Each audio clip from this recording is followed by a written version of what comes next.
see oxidation numbers as sort of almost like being a virtual charge that we can assign to species, to elements in compounds. Sometimes that's not so easy to see where those oxidation numbers come from, but there's some rules we can use to help us. And here are the rules that we have laid out here. And these are in increasing priority. So the very most important rule to follow in assigning oxidation numbers is the sum of the oxidation numbers in a species equal to the charge on a species. If I have an element in its elemental form, its oxidation number is 0. Oxidation numbers for 1A and 2A compounds generally are +1 for 1A and +2 for 2A. If I have hydrogen in compounds, it's usually +1, but there are exceptions. And the oxidation number of oxygen is usually -2 in compounds, but there are exceptions. Okay? And so what we have then, and probably are some other principles, that generally the maximum possible oxidation number is equal to the group number. Now there are exceptions, but this is a general rule of thumb. And I want to point out that oxidation numbers are kind of like a bookkeeping way of thinking about virtual charges, but there are differences.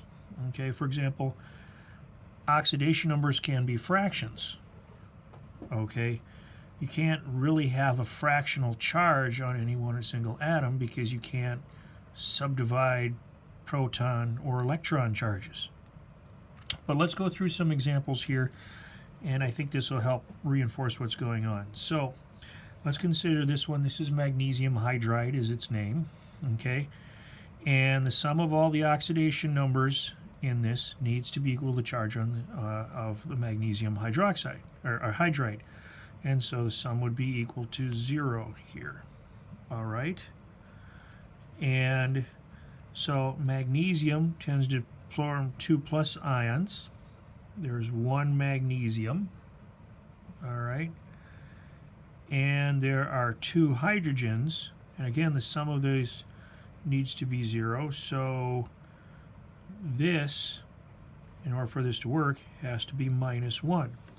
So the oxidation number for hydrogen here is actually -1 for these hydrides. Now this one is lithium nitrate.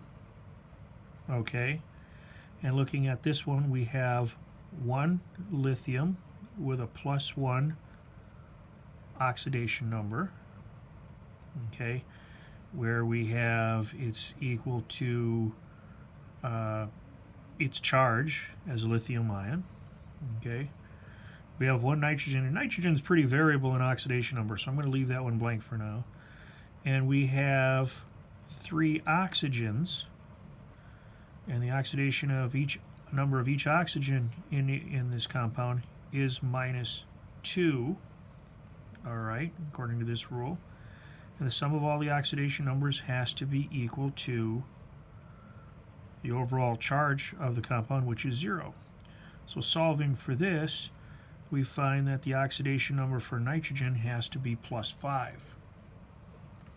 So let's take a look at ammonium ion. Now this is a charged species, so the sum of the oxidation numbers here has to be equal to the charge of +1.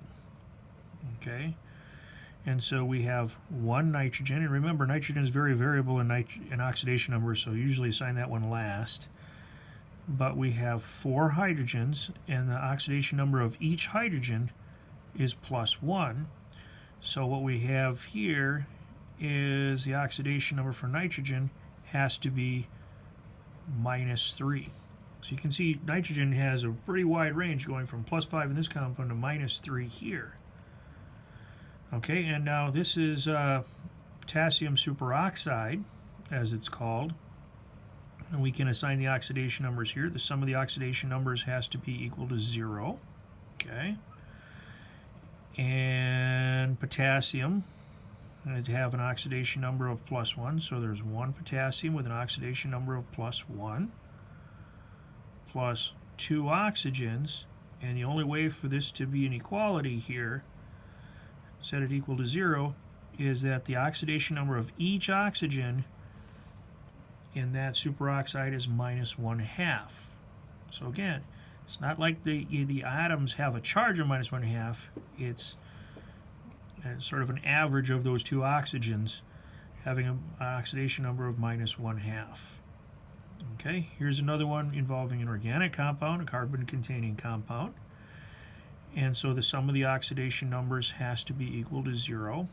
And this time I have 2 hydrogens, each with an oxidation number of +1, plus 2 carbons. And carbons also have a very variable oxidation number, just like nitrogen.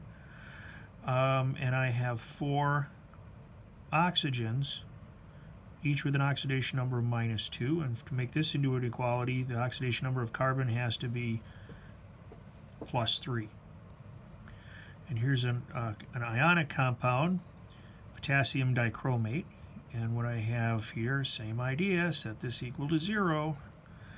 And I have 2 potassiums, each with an oxidation number of +1. I have 2 chromium ions, or sorry, 2 chromium atoms.